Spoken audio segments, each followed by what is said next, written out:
En moins de 3 semaines, plus de 25 divisions allemandes ont cessé d'exister. Des milliers de soldats ont été encerclés, anéantis ou capturés sans possibilité de se replier. La Biélorussie est devenue le théâtre de l'effondrement le plus rapide et le plus destructeur que la Wehrmacht ait subi pendant toute la guerre. Aucun autre front allemand n'est tombé avec une telle rapidité, avec autant de pertes et avec un impact militaire si immédiat. L'offensive soviétique n'a pas été improvisée. Elle a été exécutée avec une planification précise, des attaques simultanées et une coordination qui a totalement dépassé la capacité de réaction allemande.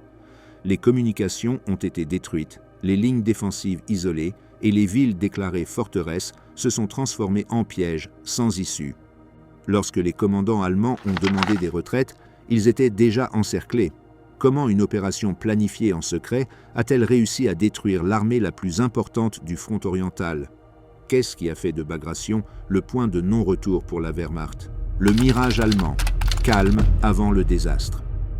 Au printemps 1944, tandis que les alliés occidentaux préparaient le débarquement en Normandie et que le monde observait les mouvements en Méditerranée, un secteur du front oriental restait enveloppé dans une étrange quiétude. Le groupe d'armées centre-allemand, déployé le long de la Biélorussie, expérimentait ce que ses propres commandants décrivaient comme un calme inhabituel. Pendant des mois, ce front avait été le théâtre de combats sporadiques, de patrouilles de routine et de bombardements occasionnels, mais rien ne laissait supposer l'imminence d'une tempête. Les soldats allemands écrivaient des lettres à la maison mentionnant la tranquillité du secteur. Les officiers rapportaient que la situation était sous contrôle.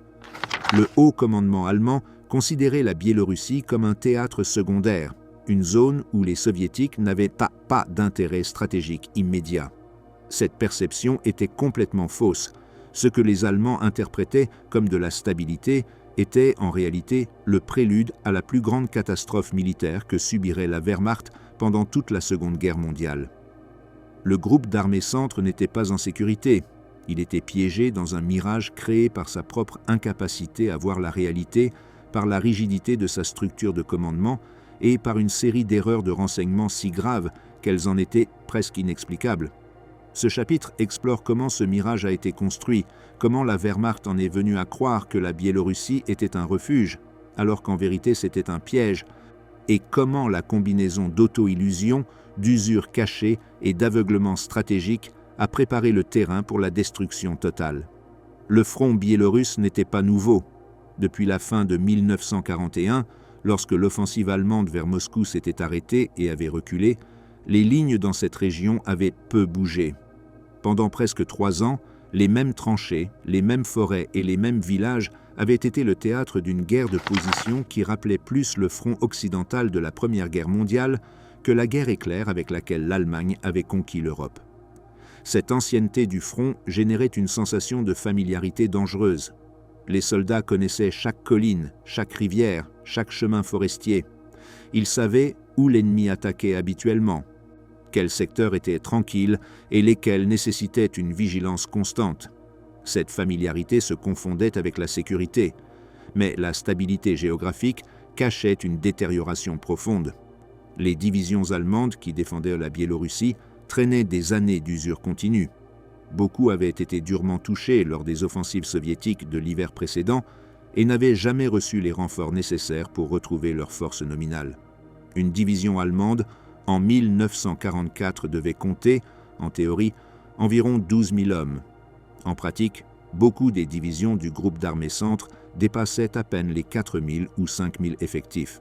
Certaines étaient si réduites qu'elles pouvaient à peine être considérées comme des régiments renforcés. Les bataillons opéraient avec la moitié ou un tiers de leur capacité. Les compagnies avaient plus d'officiers que de soldats de base. L'armement n'était pas en meilleures conditions non plus.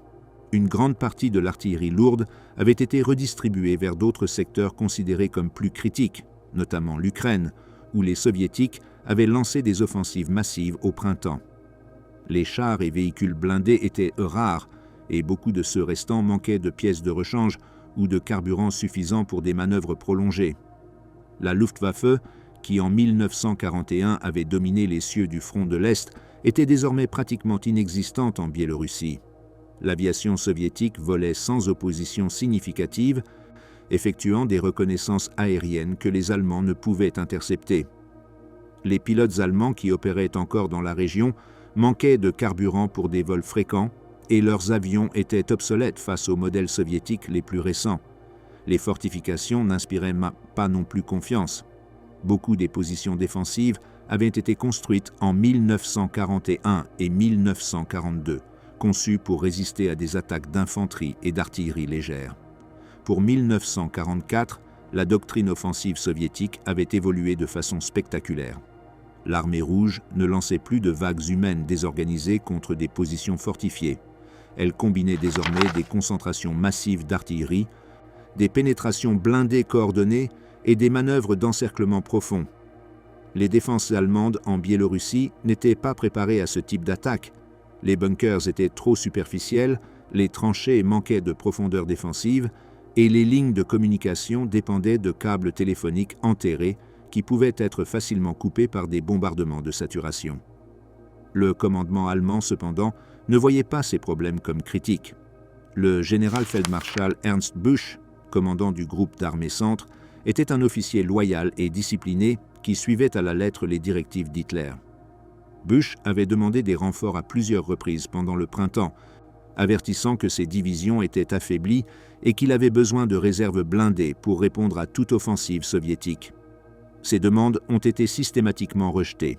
L'Oberkommando des Heers, le haut commandement de l'armée allemande, considérait que la Biélorussie n'était pas un objectif prioritaire pour les soviétiques. Les analystes allemands croyaient que l'armée rouge concentrerait sa prochaine offensive en Ukraine ou dans les pays baltes, régions où le terrain était plus favorable aux opérations mécanisées et où les objectifs stratégiques étaient plus évidents. Cette évaluation était complètement erronée, mais pas par manque d'informations, plutôt en raison d'une combinaison de préjugés idéologiques et de rigidité doctrinale. Hitler insistait sur le fait que les Soviétiques étaient épuisés après les offensives de l'hiver et qu'ils auraient encore besoin de plusieurs mois pour se réorganiser. Il croyait que l'armée rouge manquait de la capacité logistique pour lancer des offensives simultanées dans plusieurs secteurs. Cette croyance reposait sur la sous-estimation systématique des capacités soviétiques, une sous-estimation qui avait caractérisé la pensée stratégique allemande depuis le début de la guerre. Les rapports de renseignement qui parvenaient au quartier général allemand avaient tendance à confirmer les attentes de Hitler, non parce qu'ils reflétaient la réalité, mais parce que les analystes avaient appris à présenter des conclusions qui coïncidaient avec les opinions du Führer. Les services de renseignement allemands commettaient des erreurs en cascade. Les mouvements de troupes soviétiques détectés en Biélorussie étaient interprétés comme des rotations de routine ou des renforcements défensifs. Lorsque les services de reconnaissance aérienne signalaient une activité inhabituelle sur les voies ferrées soviétiques, les analystes allemands supposaient qu'il s'agissait de ravitaillements normaux pour les garnisons stationnées dans la région. Personne ne considérait sérieusement la possibilité que les Soviétiques accumulent des forces pour une offensive massive, précisément dans le secteur que les Allemands considéraient comme le plus sûr.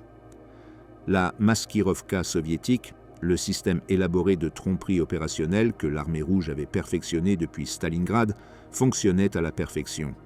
Chaque signal que les Allemands détectaient était ambigu par conception. Chaque mouvement réel était caché derrière un rideau d'activité fictive dans d'autres secteurs. Au-delà des erreurs de renseignement et des insuffisances matérielles, il existait un problème structurel qui compromettait fatalement la capacité du groupe d'armée centre à répondre à toute crise, la rigidité du système de commandement allemand. Hitler avait progressivement centralisé toutes les décisions stratégiques, éliminant la flexibilité qui avait caractérisé la Wehrmacht dans les premières années de la guerre. Les commandants sur le terrain n'avaient plus l'autorité pour effectuer des retraites tactiques, réorganiser les lignes défensives ou redistribuer des réserves sans l'approbation expresse du Führer. Ce processus d'approbation pouvait prendre des jours et dans de nombreux cas, Hitler rejetait simplement toute proposition impliquant de céder du terrain. L'obsession de Hitler de maintenir chaque mètre du front avait des conséquences dévastatrices. Au lieu d'établir des lignes défensives flexibles qui pourraient absorber les attaques et se replier de manière ordonnée lorsque cela était nécessaire, le groupe d'armée centre était obligé de défendre des positions statiques sans profondeur stratégique. Des villes comme Vitebsk, Orsha, Mogilev et Bobruisk avait été déclarée place forte devant résister jusqu'au dernier homme. Cette doctrine transformait chaque ville en un piège potentiel. Si les Soviétiques parvenaient à les encercler, les garnisons allemandes se retrouveraient piégées sans possibilité d'évasion, condamnées à être détruites ou capturées. Les commandants allemands sur le terrain comprenaient le danger, mais manquaient d'autorité pour modifier la situation. Le moral des troupes reflétait cette situation ambiguë. D'une part, de nombreux soldats allemands avaient confiance que le front biélorusse resterait calme. Les lettres envoyées à la maison au cours du printemps de 1944 mentionnaient la possibilité d'être transférés vers d'autres secteurs plus actifs, comme si la Biélorussie était un refuge temporaire où ils pouvaient se remettre de l'épuisement des campagnes précédentes. Certains officiers parlaient de la région comme d'un lieu de repos, où les combats étaient peu fréquents et la vie se déroulait avec une certaine normalité dans le contexte de la guerre. Mais cette apparente tranquillité coexistait avec un épuisement profond. Les soldats allemands en Biélorussie avaient passé des années au front, sans véritable repos. Beaucoup traînaient des blessures mal cicatrisées, des maladies chroniques et une fatigue psychologique accumulée qu'aucune période de calme ne pouvait remédier complètement. Les remplaçants qui arrivaient étaient de plus en plus jeunes et moins entraînés. Les divisions mêlaient des vétérans épuisés à des recrues inexpérimentées, créant des unités dont la cohésion interne était fragile. L'équipement personnel était détérioré. Les uniformes montraient des années d'utilisation. Les armes individuelles fonctionnaient, mais les mitrailleuses lourdes et les mortiers manquaient de munitions suffisantes pour un combat prolongé. Le mirage allemand en Biélorussie pendant le printemps de 1944 fut le résultat de multiples couches d'erreurs et d'auto-illusions. Au niveau stratégique, Hitler et le haut commandement allemand croyaient que les Soviétiques attaqueraient dans d'autres secteurs. Au niveau opérationnel, le groupe d'armées centre manquait de réserve, d'armement et de flexibilité pour répondre à une offensive majeure. Au niveau tactique, les divisions étaient affaiblies, les défenses étaient inadéquates et les communications dépendaient de systèmes vulnérables. Et au niveau psychologique, tant les commandants que les soldats avaient confondu la quiétude du front avec une sécurité réelle. Quand l'opération Bagration commença le 22 juin 1944, cette mirage se dissiperait en l'espace de quelques heures. Le calme apparent se révélerait être le prélude à la plus grande catastrophe militaire que la Wehrmacht subirait pendant toute la guerre. Mais en mai 1944, personne du côté allemand ne pouvait imaginer ce qui allait arriver. Le groupe d'armées centre dormait paisiblement, ignorant que la tempête se formait silencieusement de l'autre côté des lignes. La tempête cachée, le piège soviétique se referme. Alors que le groupe d'armées centre allemand restait plongé dans sa fausse tranquillité, de l'autre côté des lignes, quelque chose se passait que les Allemands ne pouvaient imaginer. La Stavka, le haut commandement soviétique, orchestrant l'opération militaire la plus ambitieuse et complexe jamais tentée par l'armée rouge. Il ne s'agissait pas d'une offensive improvisée, ni d'une attaque opportuniste profitant de faiblesses allemandes momentanées. C'était une opération calculée dans les moindres détails, conçue non pas pour repousser l'ennemi en arrière, mais pour le détruire complètement. Et le plus remarquable était que les Soviétiques parvenaient à réaliser quelque chose qui semblait impossible, dissimuler l'accumulation de plus de 2 millions de soldats, des milliers de chars et des dizaines de milliers de pièces d'artillerie sans que les renseignements allemands ne détectent quoi que ce soit. La planification de ce qui deviendrait l'opération Bagration a commencé en février 1944. Staline a convoqué les principaux architectes des récentes victoires soviétiques, le maréchal Georgi Zhukov, le maréchal Alexandre Vassilevski et le général Alexei Antonov. La question stratégique était claire: où frapper pendant l'été pour infliger le maximum de dégâts à l'Allemagne? Les options étaient variées. Certains commandants proposaient de poursuivre l'offensive en Ukraine, où l'armée rouge avait fait des progrès significatifs. D'autres suggéraient de se concentrer sur les pays baltes pour isoler le groupe d'armées nord-allemand.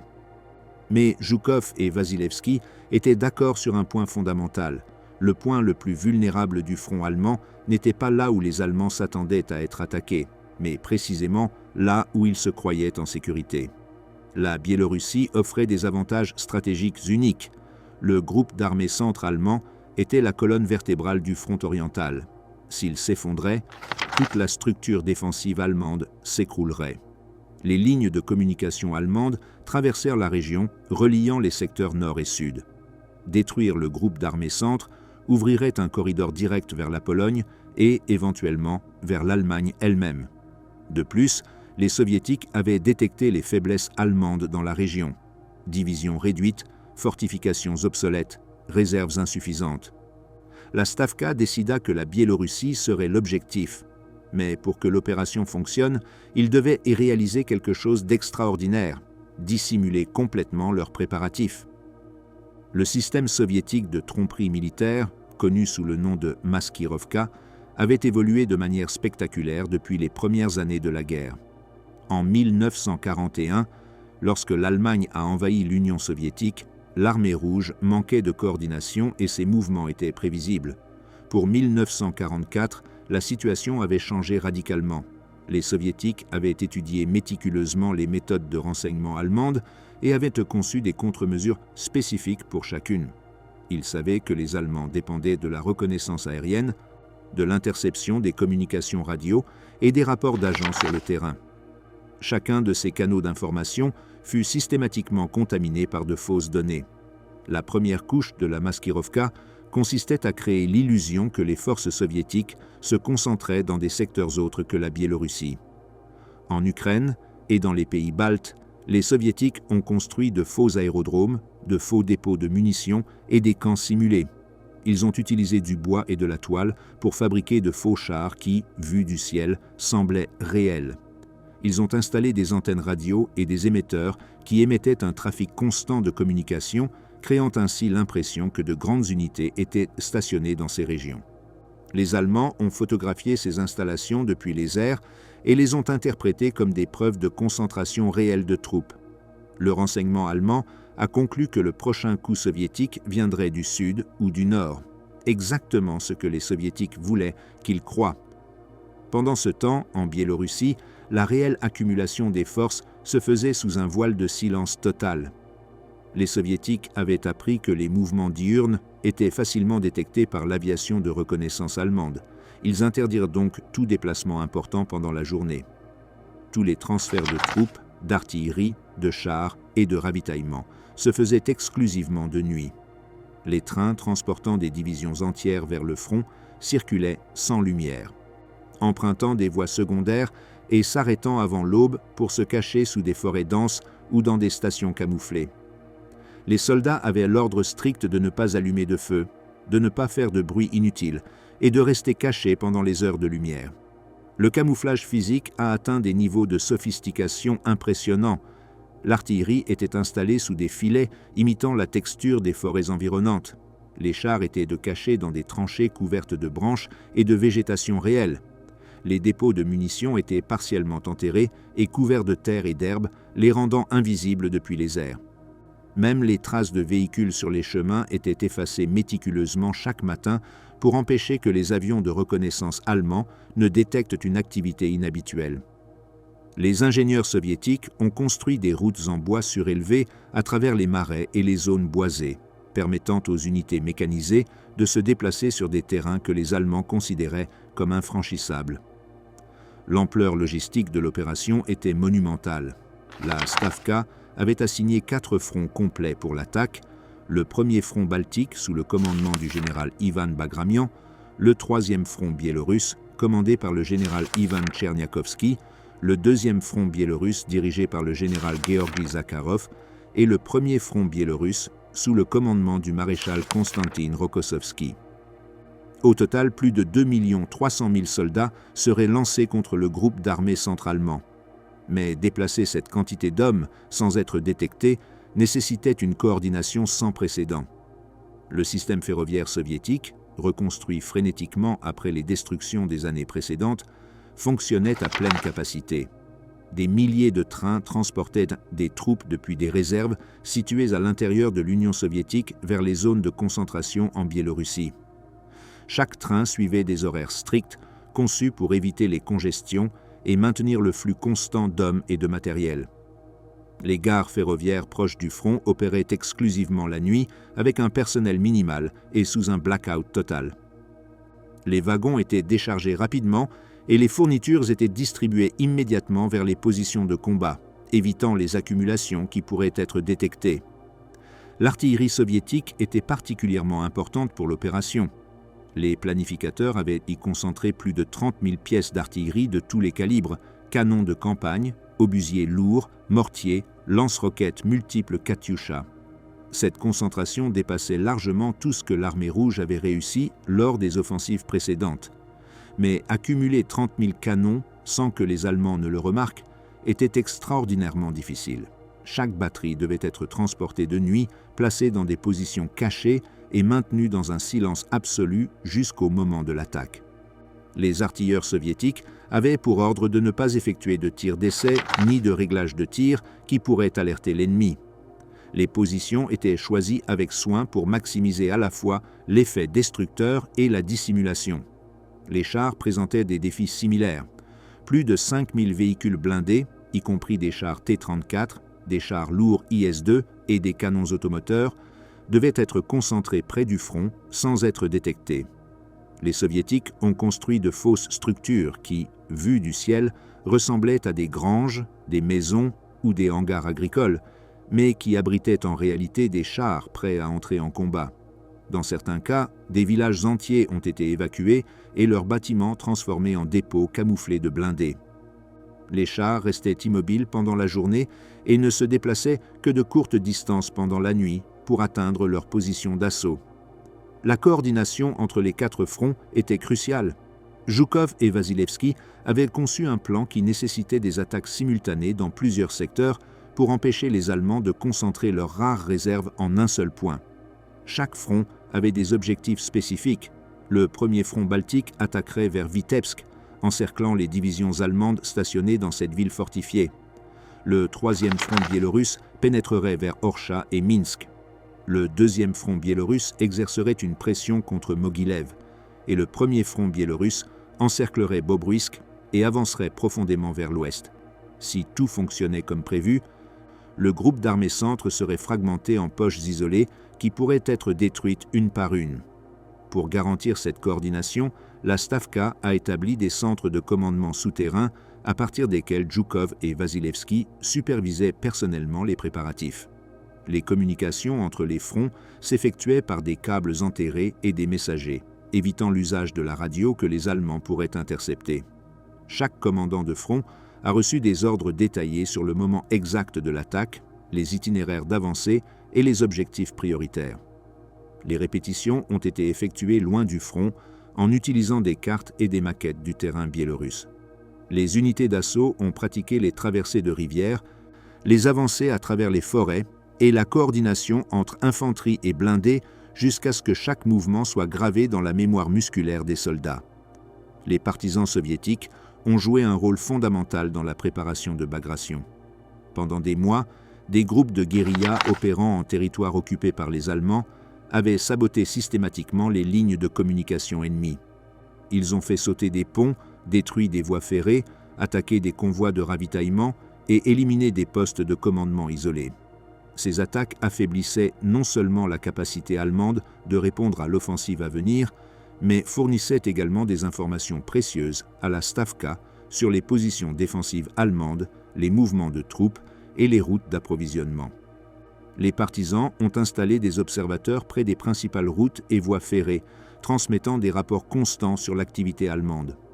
Au début de l'offensive, les partisans avaient pour ordre d'intensifier leurs attaques afin de couper complètement les lignes de retraite allemandes. À la mi-juin 1944, tout était prêt. Plus de 2 millions de soldats soviétiques étaient cachés dans des forêts et des positions camouflées le long du front biélorusse. 30 000 pièces d'artillerie étaient positionnées et prêtes à ouvrir le feu. 5 000 chars attendaient l'ordre d'avancer. Des milliers d'avions étaient prêts sur des aérodromes voisins pour fournir un soutien aérien massif.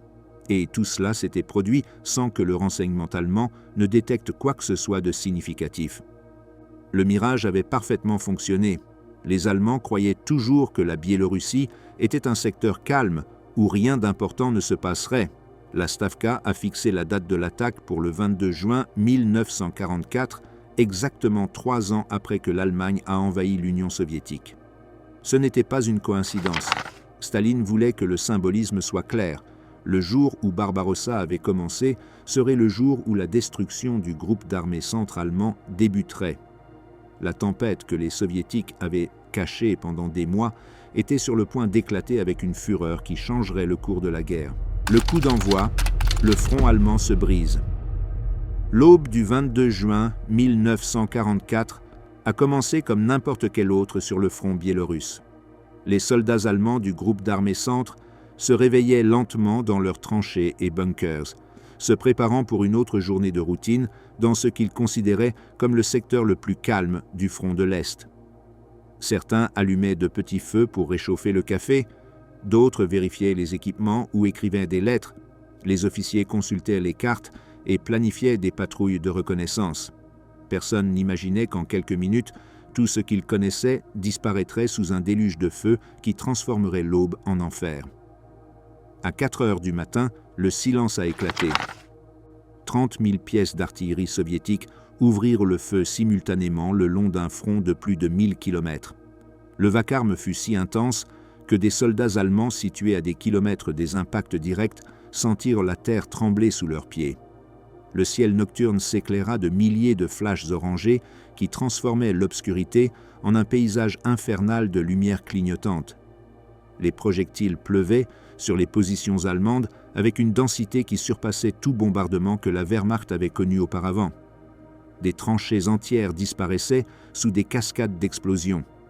Des bunkers construits des années auparavant se désintégraient comme s'ils étaient en papier. Des arbres centenaires étaient déracinés et projetés dans les airs. Le sol se transformait en un océan de cratères superposés où il n'y avait plus de lignes définies, seulement une destruction absolue. Le bombardement n'était pas aléatoire. Les Soviétiques avaient méticuleusement cartographié chaque position allemande pendant des mois de reconnaissance aérienne et de rapports de partisans. Ils savaient exactement où se trouvaient les postes de commandement, les batteries d'artillerie ennemies, les dépôts de munitions, les lignes téléphoniques et les carrefours routiers critiques. Chaque batterie soviétique avait des objectifs spécifiques assignés avec une précision mathématique. Le but n'était pas simplement de détruire des positions défensives, mais de paralyser complètement la capacité allemande de riposter. Dans les 15 premières minutes du bombardement, des centaines de lignes téléphoniques furent coupées. Les communications radio, brouillées par les contre-mesures électroniques soviétiques, se transformèrent en bruit blanc inutile. Les commandants allemands perdirent le contact avec leurs régiments. Les régiments perdirent le contact avec leurs bataillons. Les bataillons ne savaient pas ce qui se passait au-delà de leur périmètre immédiat. Pour beaucoup de soldats allemands, le bombardement a été le premier signe que quelque chose d'extraordinaire se produisait. Certains, piégés dans des tranchées qui s'effondraient, tentaient désespérément de creuser des sorties, tandis que la terre tombait sur eux. D'autres couraient entre les explosions, cherchant refuge dans toute structure qui semblait solide, seulement pour la voir se désintégrer quelques secondes plus tard. Les cris des blessés se mêlaient au rugissement constant des explosions. La poussière et la fumée couvraient tout, réduisant la visibilité à quelques mètres. Les soldats qui survivaient aux premières minutes restaient désorientés, assourdis, incapables de distinguer les directions ou de comprendre l'ampleur de ce qui se passait. Le bombardement a continué pendant plus de 2 heures dans certains secteurs. Quand il a finalement cessé, le paysage avait complètement changé. Ce qui était autrefois des lignes défensives reconnaissables était maintenant un terrain lunaire de cratères fumants. Les positions allemandes avaient littéralement été effacées de la carte. Mais le silence qui a suivi le bombardement n'a duré que quelques secondes. Immédiatement après le dernier projectile, l'aviation soviétique est entrée en action. Des centaines d'avions Ilyushin Il-2, surnommés Sturmovik par les Allemands, descendaient sur les positions ennemies. Ces avions d'attaque au sol, lourdement blindés et armés de canons et de roquettes, volaient si bas que les soldats allemands pouvaient voir les visages des pilotes. Ils attaquaient tout ce qui bougeait. Colonnes en retraite, véhicules isolés, groupes de soldats tentant de se réorganiser. Les chasseurs Yakovlev et Lavochkin patrouillaient le ciel, éliminant toute tentative de la Luftwaffe d'intervenir. La supériorité aérienne soviétique était absolue. Les Allemands n'avaient aucune réponse. Les quelques avions allemands qui parvenaient à décoller étaient rapidement abattus ou se retiraient face à l'écrasante supériorité numérique ennemie. Pendant que l'artillerie et l'aviation détruisaient les défenses allemandes, l'infanterie soviétique avançait. Elle ne le faisait pas en vagues désorganisées comme dans les premières années de la guerre, mais en formation compacte et coordonnée. Les sapeurs ouvraient des chemins à travers les champs de mines, marquant des routes sûres avec des drapeaux et des rubans. L'infanterie suivait immédiatement derrière, soutenue par des chars légers et des canons automoteurs qui fournissaient un feu de suppression contre toute position allemande qui résistait encore. La tactique soviétique avait évolué de manière spectaculaire. Il ne s'agissait plus de conquérir le terrain lentement, mais de pénétrer profondément et rapidement, en exploitant toute brèche dans les lignes ennemies avant que les Allemands ne puissent réagir.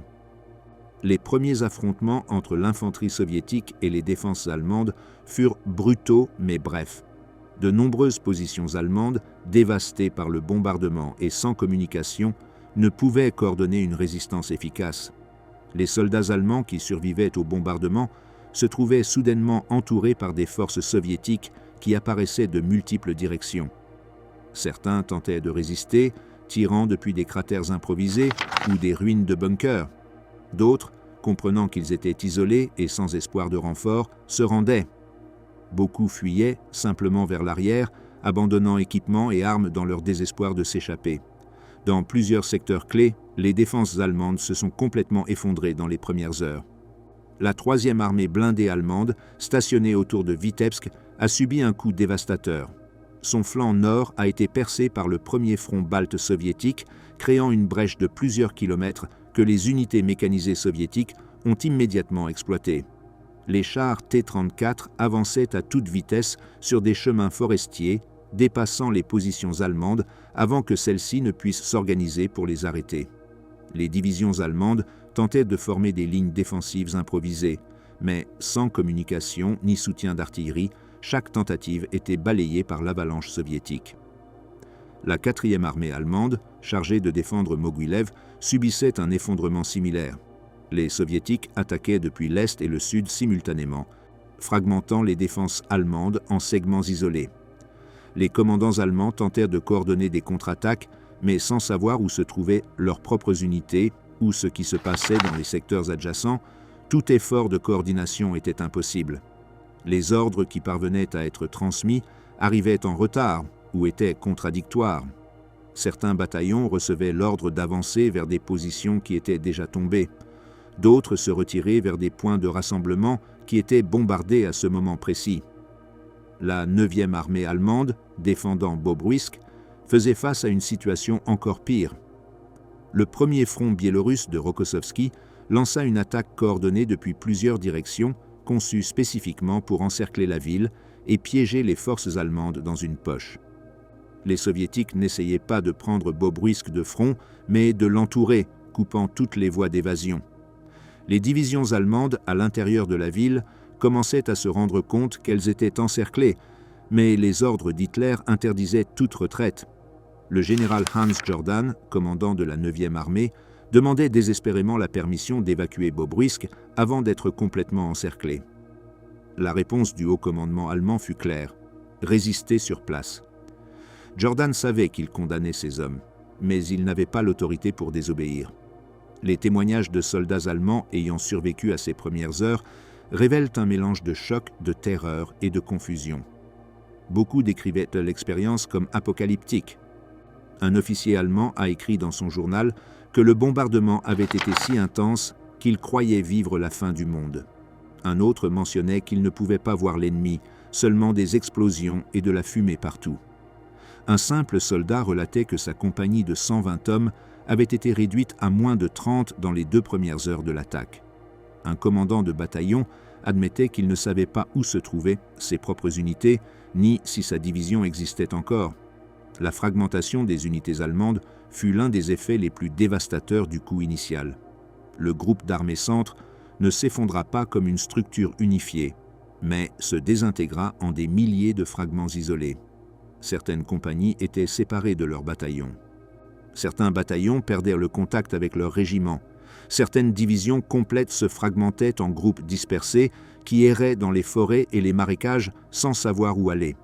Les soldats allemands trouvaient des camarades d'autres unités et formaient des groupes improvisés qui tentaient d'atteindre l'arrière sans carte ni direction claire. Beaucoup de ces groupes étaient interceptés par des partisans ou des unités soviétiques qui avançaient plus vite que les Allemands ne pouvaient se retirer. L'incapacité allemande à lancer des contre-attaques efficaces révélait la profondeur du désastre. En théorie, le groupe d'armées centre aurait dû être en mesure de mobiliser des réserves blindées pour sceller les brèches ouvertes par l'offensive soviétique. Mais ces réserves n'existaient pratiquement pas.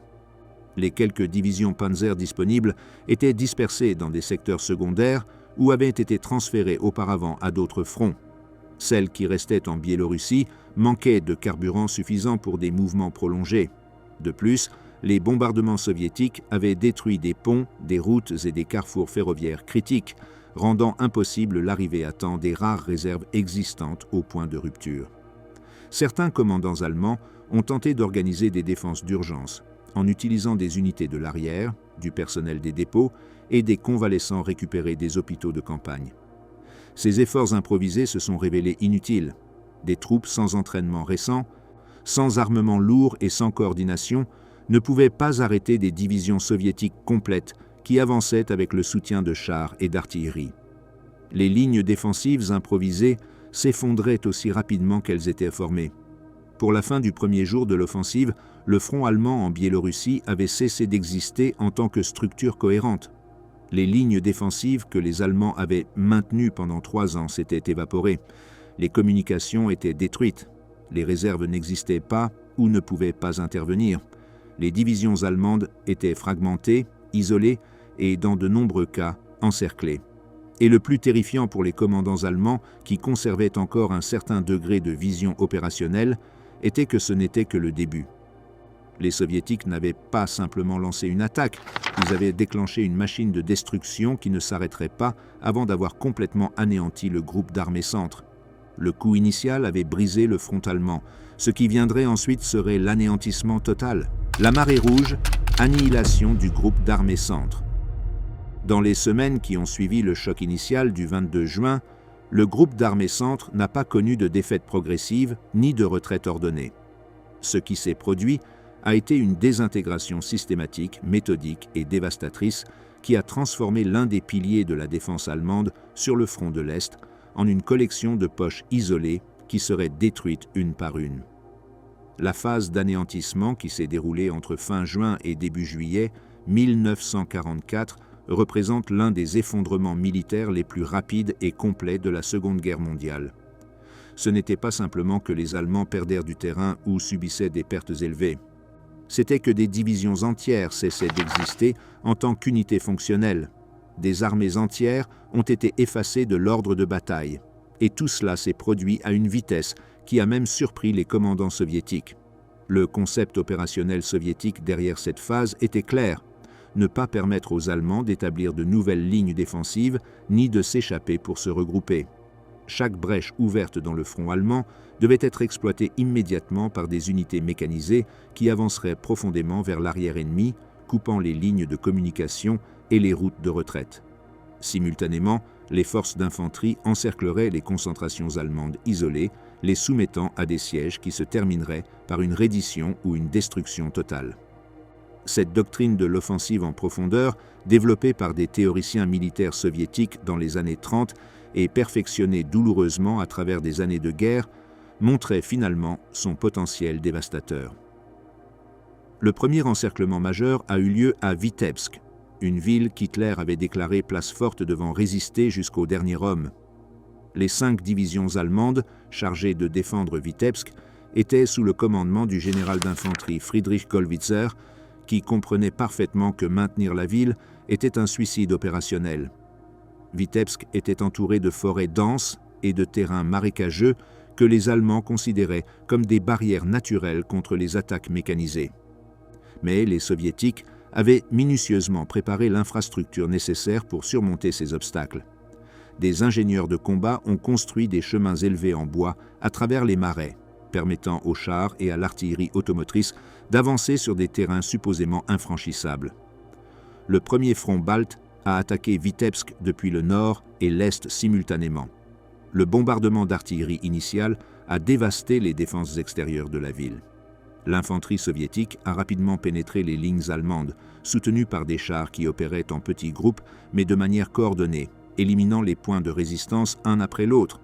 Pour le 24 juin, les forces soviétiques avaient complété le siège de Vitebsk, piégeant environ 20 000 soldats allemands dans un périmètre de plus en plus étroit. Gollwitzer a immédiatement demandé la permission d'évacuer la ville avant que le siège ne se consolide. Hitler a rejeté la demande, ordonnant que Vitebsk devait être tenu à tout prix. Au cours des jours suivants, les forces allemandes piégées à Vitebsk ont tenté de résister tandis que l'étau soviétique se resserrait inexorablement. L'artillerie soviétique bombardait constamment la ville, réduisant les bâtiments en ruine. Les provisions s'épuisaient rapidement. Les munitions manquaient. Les blessés s'accumulaient dans des hôpitaux de campagne improvisés sans médicaments ni possibilité d'évacuation. Au 27 juin, la situation était insoutenable. Certains groupes allemands tentèrent de percer l'encerclement pendant la nuit, se frayant un chemin à travers les forêts. La plupart furent interceptés et détruits par des unités soviétiques qui attendaient précisément ces tentatives d'évasion. Des 20 000 soldats allemands piégés à Vitebsk, seulement quelques centaines réussirent à s'échapper. Les autres furent tués ou capturés dans des combats qui n'avaient aucune chance de succès. Alors que Vitebsk tombait, une tragédie encore plus grande se déroulait à Bobruisk. La 9e armée allemande, composée de plus de 40 000 hommes, était piégée dans une poche gigantesque créée par les manœuvres du premier front biélorusse de Rokossovski. Les soviétiques avaient étudié avec soin la géographie de la région. Bobruisk était situé près de la rivière Berezina, entourée de forêts et de marécages. Si la ville pouvait être encerclée, les options d'évasion allemandes seraient extrêmement limitées, et c'est exactement ce qui s'est passé. Le premier front de Biélorussie attaquait depuis le sud et l'est, tandis que des unités mécanisées effectuaient un mouvement enveloppant qui coupait toutes les routes principales vers l'ouest. Pour le 27 juin, Bobruisk était complètement isolé. Le général Hans Jordan, commandant de la 9e armée, comprenait qu'il était pris dans un piège mortel. Il demandait à plusieurs reprises la permission d'évacuer la ville avant que l'encerclement ne se ferme complètement. Chaque demande était rejetée. Hitler insistait sur le fait que Bobruisk devait résister, que les contre-attaques depuis d'autres secteurs briseraient l'encerclement, que la situation se renverserait bientôt. Aucune de ces affirmations n'avait de fondement dans la réalité. Il n'y avait pas de contre-attaque planifiée, il n'y avait pas de réserve disponible, et la situation ne ferait qu'empirer. Le siège de Bobruisk a duré plusieurs jours de combats brutaux. Les forces allemandes encerclées ont essayé de maintenir un périmètre défensif, mais le bombardement soviétique était constant et dévastateur. Les soviétiques n'étaient pas pressés. Ils pouvaient se permettre de détruire la poche méthodiquement, minimisant leurs propres pertes tout en anéantissant l'ennemi. L'aviation soviétique attaquait tout mouvement à l'intérieur de la poche. L'artillerie bombardait les concentrations de troupes. Les unités d'infanterie poussaient de tous les côtés, réduisant progressivement l'espace disponible pour les Allemands. Pour le 29 juin, la situation à l'intérieur de la poche de Bobruisk était désespérée. Les blessés dépassaient la capacité des services médicaux. Les stocks de munitions étaient presque épuisés. La nourriture manquait. Les soldats allemands savaient qu'ils étaient condamnés. Certains officiers décidèrent de tenter une rupture massive de l'encerclement, une opération suicidaire qui offrait au moins une petite chance d'évasion. Des milliers de soldats allemands quittèrent leur position au cours de la nuit du 29 juin, essayant de traverser les marais de la Berezina. Ce fut un massacre. L'artillerie soviétique illuminait la nuit avec des fusées éclairantes et balayait les zones de fuite avec un feu de saturation. Les soldats allemands tentaient de traverser les rivières et de franchir les marais sous un feu continu. Beaucoup se noyèrent dans des eaux profondes, d'autres furent piégés dans la boue et atteints par des projectiles. Ceux qui réussissaient à traverser étaient interceptés par des unités soviétiques qui attendaient de l'autre côté. Parmi les plus de 40 000 hommes de la 9e armée, seuls environ 6 000 parvinrent à s'échapper de la poche de Bobruisk. Le reste fut anéanti. Mogilev, une autre des villes forteresses désignées par Hitler, a connu un destin similaire. La 4e armée allemande avait établi des défenses considérables autour de la ville, se fiant à des fortifications construites pendant des années d'occupation. Mais ces défenses avaient été conçues pour résister à des attaques conventionnelles, non à la combinaison d'artillerie massive, de pénétration blindée et de manœuvres d'enveloppement que les Soviétiques maîtrisaient désormais. Le deuxième front biélorusse a attaqué Mogilev depuis l'est, tandis que des unités du troisième front biélorusse effectuaient un mouvement enveloppant par le sud, traversant le fleuve Dniepr et coupant les lignes de retraite allemandes. Pour le 27 juin, Mogilev était encerclé. Les forces allemandes à l'intérieur de la ville ont tenté de maintenir leur position, mais la pression soviétique était insoutenable. Le bombardement d'artillerie réduisait des quartiers entiers en débris. Les chars soviétiques pénétraient les défenses extérieures et commençaient des combats urbains où les Allemands, sans réserve ni soutien, étaient progressivement éliminés. Le commandant allemand à Mogilev a demandé la permission d'évacuer. La réponse fut la même qu'à Vitebsk et Bobruisk, résister. Pour le 28 juin, la situation était clairement intenable. Certains officiers allemands décidèrent d'ignorer les ordres et ordonnèrent des retraites partielles, tentant de sauver au moins une partie de leurs forces. Mais il était trop tard. Les Soviétiques avaient complètement bouclé l'encerclement. Les tentatives de fuite furent détruites avant de pouvoir se développer. Mogilev tomba le 29 juin. Des dizaines de milliers de soldats allemands furent capturés. Les pertes étaient si élevées que les Soviétiques mirent des jours à traiter tous les prisonniers. Le siège culminant de cette phase a eu lieu à Minsk. Au début du mois de juillet, les forces soviétiques convergèrent vers la capitale biélorusse depuis de multiples directions. Les restes de la 4e armée allemande et des éléments de la 9e armée qui avaient échappé à Bobruisk tentaient de se retirer vers Minsk, espérant établir une ligne défensive qui pourrait stopper l'avance soviétique. Mais les Soviétiques se déplaçaient plus vite. Des unités mécanisées du 3e front biélorusse atteignirent les environs de Minsk avant de nombreuses unités allemandes en retraite. Le résultat fut une gigantesque poche à l'est de la ville qui piégea plus de 100 000 soldats allemands. Ce piège était plus vaste et chaotique que les précédents. Les unités allemandes piégées appartenaient à différentes armées et divisions dont beaucoup avaient déjà perdu leur structure de commandement cohérente. Certains groupes tentèrent de se frayer un chemin vers l'ouest. D'autres cherchaient des positions défensives ou résistaient. La plupart erraient simplement dans les bois et les champs, sans ordre clair ni information sur la situation générale. Les Soviétiques fermaient systématiquement toutes les routes d'évasion. Ils établissaient des positions défensives sur chaque route, chaque pont, chaque chemin forestier qui pouvait servir de voie de fuite. Les unités allemandes qui tentaient de rompre l'encerclement étaient rapidement détectées et détruites par l'artillerie et l'aviation. Pendant plusieurs jours, l'intérieur du sac de Minsk fut le théâtre de combats désespérés. Des groupes allemands attaquaient les positions soviétiques en essayant d'ouvrir des corridors d'évasion. Certains y parvenaient brièvement, seulement pour découvrir qu'il y avait au-delà de nouvelles lignes défensives soviétiques fermant immédiatement toute brèche. Le manque de fournitures était critique. Sans munitions, de nombreuses unités allemandes cessaient simplement de combattre. Sans nourriture, les soldats s'affaiblissaient rapidement. Sans eau potable, certains buvaient des ruisseaux contaminés et tombaient malades. Les blessés ne pouvaient pas être évacués ni traités correctement. Pour le 8 juillet, la poche de Minsk avait été complètement détruite. Les Soviétiques estimaient avoir éliminé ou capturé plus de 100 000 soldats allemands lors de cette opération. Les chiffres exacts sont difficiles à déterminer car de nombreuses unités allemandes avaient simplement disparu sans laisser de traces. Les commandants étaient morts. Les archives avaient été perdues. Les divisions avaient cessé d'exister en tant qu'entité reconnaissable. La vitesse de l'avancée soviétique durant cette phase fut extraordinaire. Les unités mécanisées avançaient de dizaines de kilomètres par jour, dépassant constamment les objectifs fixés dans les plans originaux.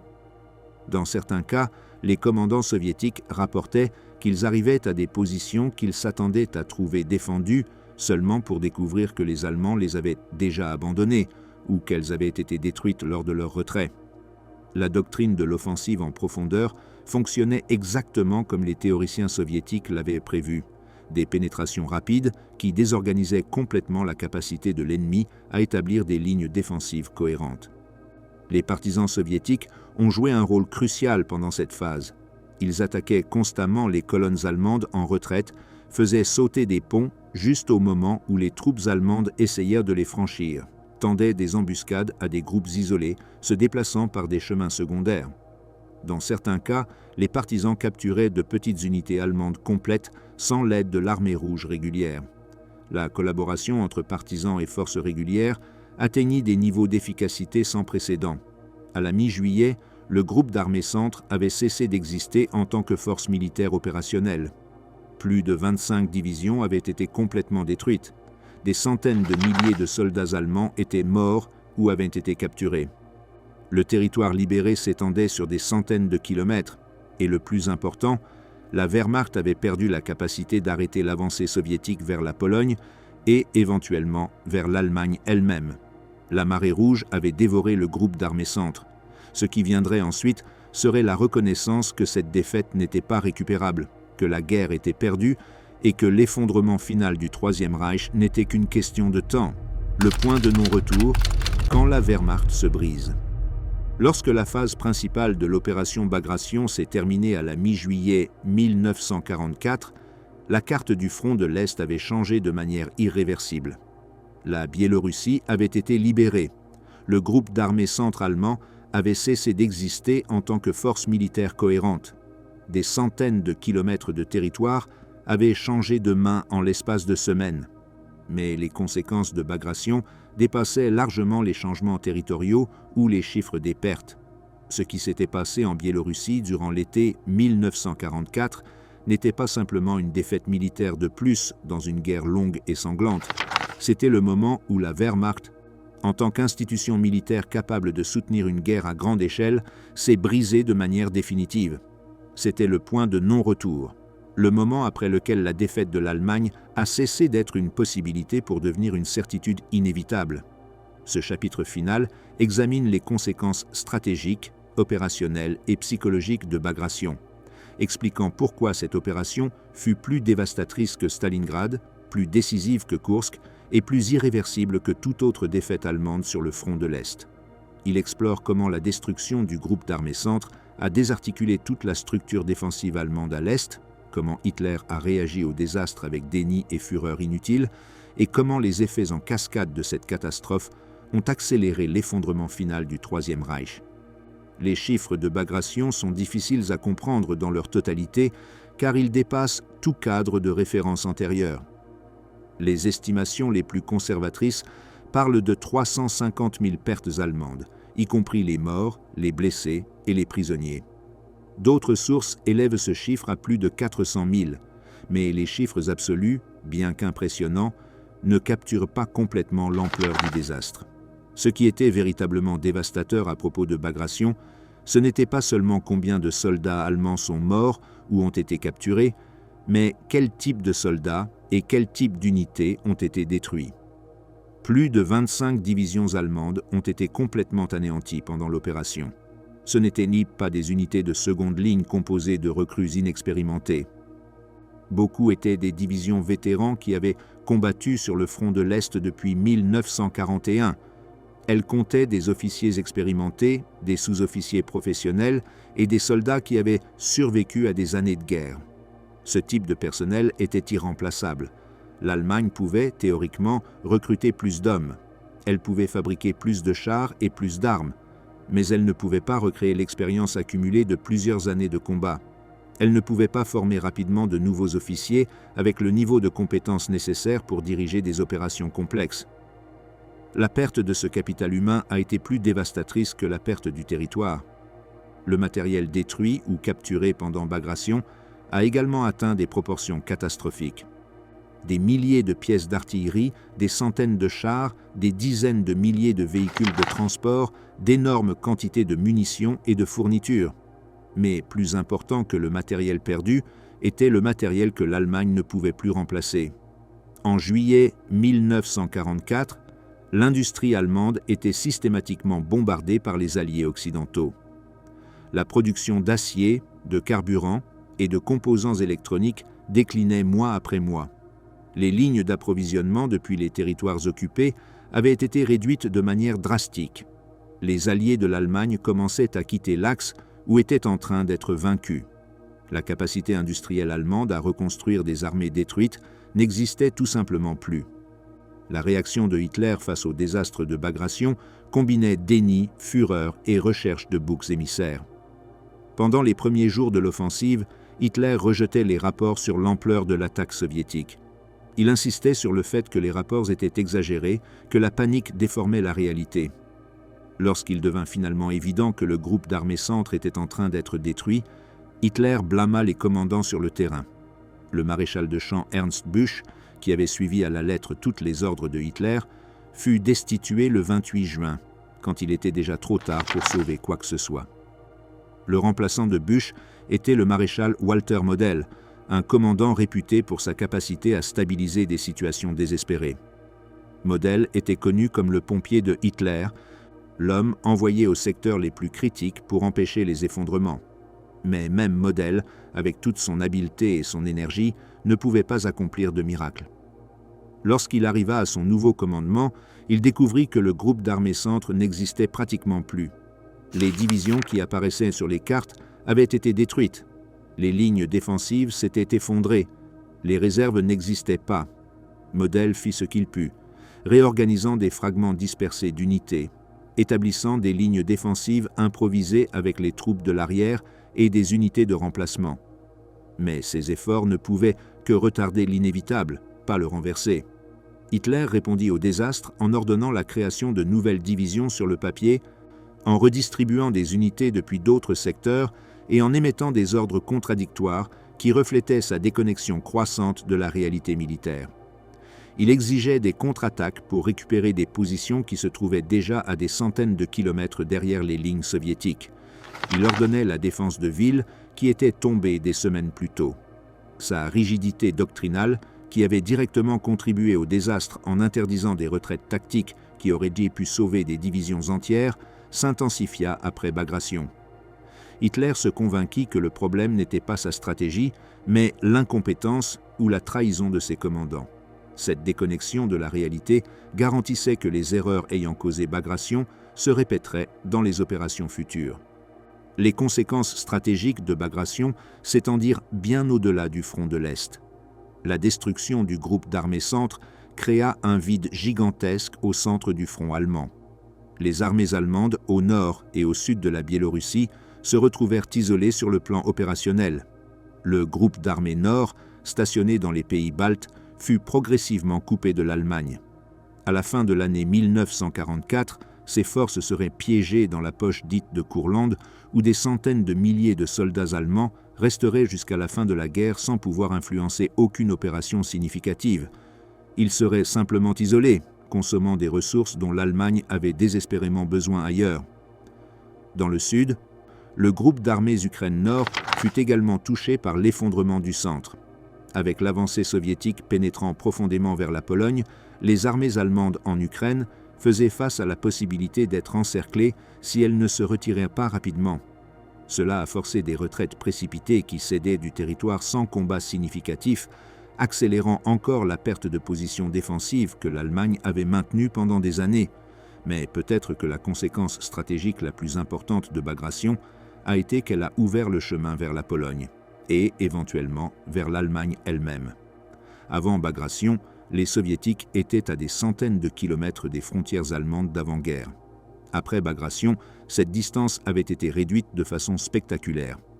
Les offensives soviétiques, qui ont suivi pendant l'automne de 1944 et l'hiver de 1945, ont été possibles parce que Bagration avait détruit la capacité allemande d'établir des lignes défensives cohérentes à l'Est. L'impact politique de Bagration a également été significatif. Les alliés de l'Allemagne, déjà nerveux face au cours de la guerre, ont commencé à abandonner l'Axe. La Roumanie a changé de camp en août 1944, une décision directement influencée par la preuve que l'Allemagne ne pouvait plus défendre ses alliés. La Bulgarie a abandonné l'Axe peu après. La Finlande, qui avait été co-belligérante de l'Allemagne pendant la guerre contre l'Union soviétique, a entamé des négociations de paix avec les Soviétiques. La Hongrie a tenté de faire de même, bien que l'occupation allemande du pays ait empêché ce changement de se concrétiser plus tôt. Pour les puissances alliées occidentales, Bagration confirmait que l'Union soviétique avait la capacité de vaincre l'Allemagne sans une aide occidentale significative sur le front terrestre. Cela influença les négociations sur l'avenir de l'Europe d'après-guerre. La vitesse de l'avancée soviétique vers l'ouest rendait évident que l'Armée rouge arriverait au cœur de l'Europe avant les forces anglo-américaines, déterminant ainsi la configuration politique du continent pour les décennies suivantes. L'impact psychologique de Bagration sur la Wehrmacht fut dévastateur. Les soldats allemands, même ceux qui n'avaient pas participé directement au combat en Biélorussie, comprenaient qu'un changement fondamental s'était opéré. Le récit de la supériorité tactique allemande, maintenu même lors de défaites précédentes, n'était plus soutenable. Bagration avait démontré que l'armée rouge pouvait planifier et exécuter des opérations complexes aussi bien que, voire mieux que la Wehrmacht. Elle pouvait coordonner plusieurs fronts attaquant simultanément. Elle pouvait dissimuler des préparatifs massifs grâce à un leurre opérationnel sophistiqué. Elle pouvait pénétrer profondément dans des territoires défendus et détruire des armées entières grâce à des manœuvres d'enveloppement. La supériorité militaire avait indéniablement changé de camp. Le moral des troupes allemandes a commencé à s'effondrer après Bagration. Les taux de désertion ont augmenté. Les redditions volontaires se sont faites plus fréquentes. Les soldats allemands ne croyaient plus à la possibilité de victoire. Beaucoup voulaient simplement survivre jusqu'à la fin d'une guerre qui était clairement perdue. Les journaux et lettres de soldats allemands, durant la deuxième moitié de 1944, reflètent le désespoir, la résignation et, dans de nombreux cas, un désir explicite d'être capturés par les Occidentaux plutôt que par les Soviétiques. La cohésion des unités, maintenue pendant des années par la discipline et la camaraderie, commençait à se désintégrer. Les officiers allemands, en particulier ceux avec une formation militaire professionnelle, comprenaient parfaitement les implications de Bagration. Beaucoup savaient que la guerre était perdue, mais il manquait d'options réalistes. Désobéir à des ordres signifiait exécution. Se rendre signifiait déshonneur et probablement la mort ou une longue détention. Continuer à combattre signifiait participer à une guerre qui ne pouvait être gagnée. Cette situation impossible créait des tensions extrêmes au sein de la structure de commandement allemande. Certains officiers ont commencé à remettre ouvertement en question les ordres de Hitler. D'autres tentaient simplement de sauver le plus grand nombre possible de leurs hommes par des retraites non autorisées. La cohérence institutionnelle de la Wehrmacht, l'un de ses grands points forts pendant les premières années de la guerre, s'effritait progressivement. L'incapacité allemande à reconstruire le groupe d'armées centre après Bagration a révélé la profondeur de la crise militaire du Reich. En théorie, l'Allemagne aurait dû être capable de mobiliser de nouvelles divisions pour remplacer celles détruites. Mais cette reconstruction était impossible pour de multiples raisons entrelacées. Premièrement, la crise du personnel. L'Allemagne avait épuisé ses réserves de main-d'œuvre militaire. Les jeunes hommes aptes au service avaient déjà été recrutés. À la mi-1944, l'armée allemande incorporait des adolescents de 16 et 17 ans, des hommes plus âgés qui, dans des circonstances normales, auraient été considérés comme trop âgés pour le combat, et des convalescents de blessures graves qui n'étaient pas vraiment aptes au service actif. La qualité du personnel disponible était dramatiquement inférieure à celle des premières années de la guerre. Deuxièmement, la crise matérielle. L'industrie allemande était systématiquement bombardée par des milliers de bombardiers alliés. Les usines qui produisaient des chars, des avions et des munitions étaient détruites plus vite qu'elles ne pouvaient être reconstruites ou remplacées. Les lignes d'approvisionnement en matières premières essentielles avaient été coupées. Le pétrole roumain, crucial pour l'effort de guerre allemand, serait bientôt inaccessible. Le minerai de fer suédois arrivait en des quantités de plus en plus faibles. La production de carburant synthétique était insuffisante pour les besoins militaires. Sans matières premières et sans capacité industrielle intacte, l'Allemagne ne pouvait pas équiper de nouvelles divisions, même si elle pouvait recruter un nombre suffisant d'hommes. Troisièmement, la crise logistique. Bagration avait détruit non seulement des divisions, mais aussi toute l'infrastructure logistique qui les soutenait. Dépôts de fournitures, gares ferroviaires, ateliers de réparation, hôpitaux de campagne, réseaux de communication. Reconstruire cette infrastructure nécessitait du temps, des ressources et du personnel spécialisé que l'Allemagne n'avait tout simplement pas. Les nouvelles unités qui se formaient manquaient du soutien logistique nécessaire pour fonctionner efficacement.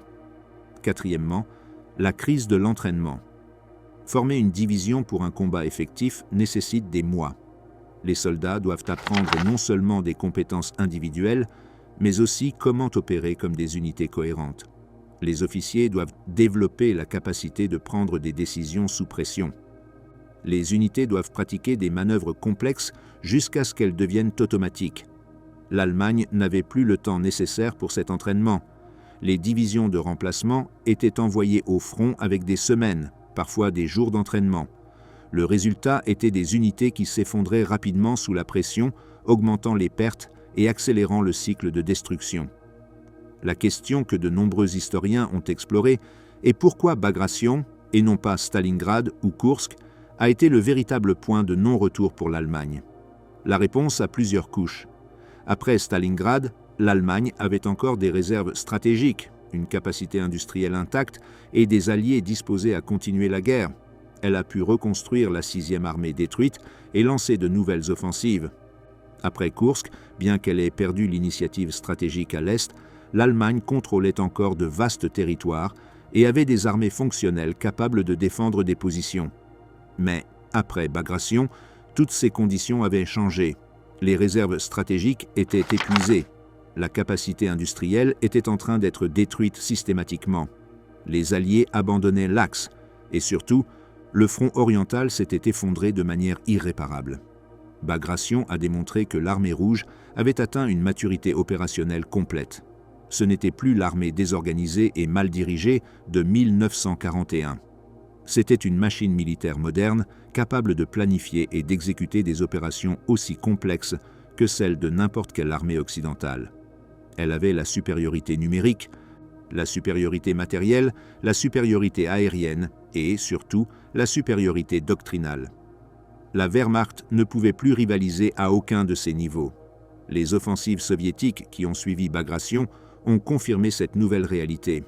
En août, les Soviétiques ont lancé l'opération Lvov-Sandomierz contre le groupe d'armées Ukraine Nord, détruisant 8 autres divisions allemandes.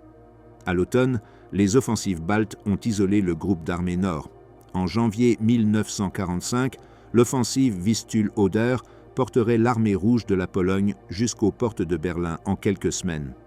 Chacune de ces opérations était possible parce que Bagration avait brisé la colonne vertébrale de la défense allemande à l'Est.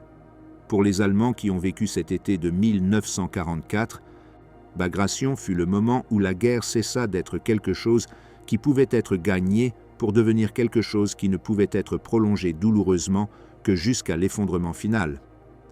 Moins de 11 mois après la fin de la phase principale de Bagration, Berlin tomberait et l'Allemagne se rendrait inconditionnellement. Le chemin de la Biélorussie à Berlin fut direct et inévitable.